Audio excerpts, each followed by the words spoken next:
Hey y'all, it's your host and monetary beliefs consultant, Déja Coley.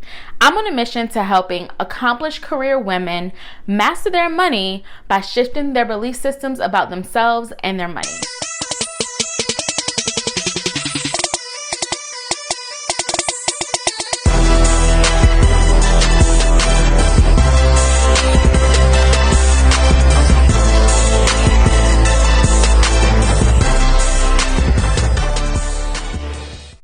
Welcome to episode 3 of the Déja Coley podcast.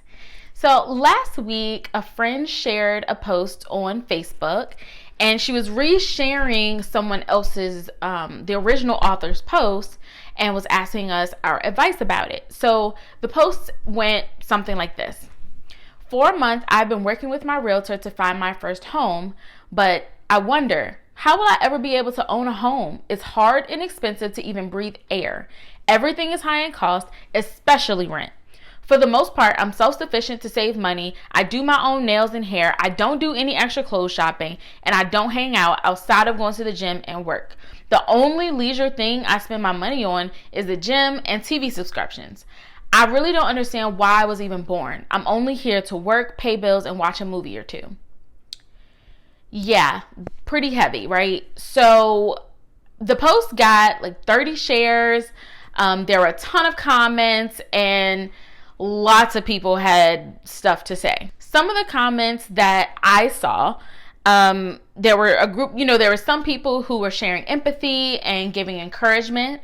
There were people who said, I'm in the same situation. There were people who said, I've been there before, so I thought that was pretty neat that people did that. And then there were other people who were talking about increase your income. You need to invest in education so that you can, get better skills so that you can start a business. There were other people who really said relocate to a less competitive market. There were some people who said cut expenses. And I actually thought that was pretty funny because in the original author, she responded to that comment and said downsize to where? A box? I thought that was hilarious. So that kind of made me chuckle a little bit. And then someone else recommended that that she refinance her car. So here are my thoughts. I think it does suck, the situation she's in. It does. It sucks. But I mean, why was I even born? For her to say that, I thought that was really heavy. But the thing that came to mind for me was, how can you expect good fruit from a rotten root? How can you expect to have this thriving life and also feel like, why was I even born? All because you can't buy a house right now? Like, I was really, I want to say I was confused about it, but I really wasn't. But I think the accurate word to describe how I felt might have been, I don't know, I just felt really sad. That's the only word I can really think of. And so my advice, I responded on my friend's post, and the advice that I gave was one that it sounds like she's done everything that she can do, right? The market is the market. She says she doesn't spend her money on much of anything. So some of the comments where they're suggesting, oh, well, you need to sit down and you need to look at your budget. It's like, she's done that. How many times is she going to sit down and do the same exact thing and expect a different result? Like, that's not going to happen. And so I think all of these external things that people are instructing her to do, that's not what she needs to do. It's not what she needs to do. She's already done it, right? So what do you do next? What do you do next? And personally, I think that she could benefit from mindset shifts. Like, a lot of time, the way that you look at a situation can change the way you actually feel about it. When you have a different perspective, when you have other ways to look at what's really going on, that can really change how you even feel about it sometimes. A good example of that actually is if you're in traffic and you drive by a accident where there's a car flipped over, there are like multiple ambulances, like chances are you're gonna feel some sort of empathy for whoever is in that situation, right? But if you're in traffic and you drive by and there's just a cop sitting there, you're probably going to be frustrated because you're like, why are people causing traffic just because this cop is sitting here? like you'd be more upset and angry about a situation like that, right? So when you have a different lens to look at something through, it usually will change the way that you feel about the situation. You probably won't be as angry once you find out that there was an accident, versus just people stopped for no reason. You're not going to feel the same way. And so, I think that there are two major mindset shifts that I think that this person could benefit from.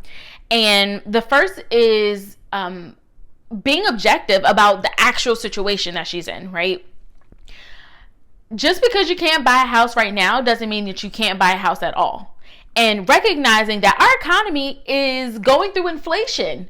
And that is not on you. That has nothing to do with you. So I get it. You want to buy now, and it sucks that you can't just buy when you want to buy, but our economy's in inflation. That's not your fault. So you don't want to sit here and try to find a solution for what you can do differently for a situation that you literally have no control over. You don't have any control over that situation to be able to do anything different, right? It is what it is. So get an objective view for what is actually happening in this situation.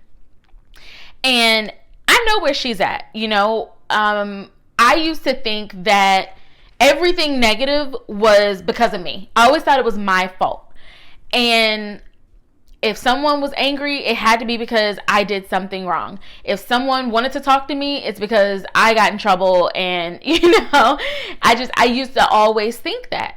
And so I recognize that sometimes we think that things are about us, not from a place of selfishness, but because it really is a trauma response. It's because we grew up where things were about us. If anything ever happened or came, we always thought, it must be because I did something wrong. It must be because of me. And the reality is that it's not on you. Inflation is not happening because of her. I can guarantee that, right? And so that's the first mindset shift. You have to get an objective view. The second mindset shift is checking your beliefs. Like I said before, her statement, why was I even born? I'm only here to, pay bills and watch a movie or two. All of this, did all of this come from just her inability to purchase a home right now? Maybe. I don't know her. And so I can't say what her current mindset is. But I can say that a lot of people believe that home buying is so much better than renting. And I'm actually going to talk about this on next week's episode in a little bit more detail. But home buying is not better than renting. Yeah, it has its advantages, but so does renting. And just because you can't buy a home right now doesn't mean that you have no reason to live.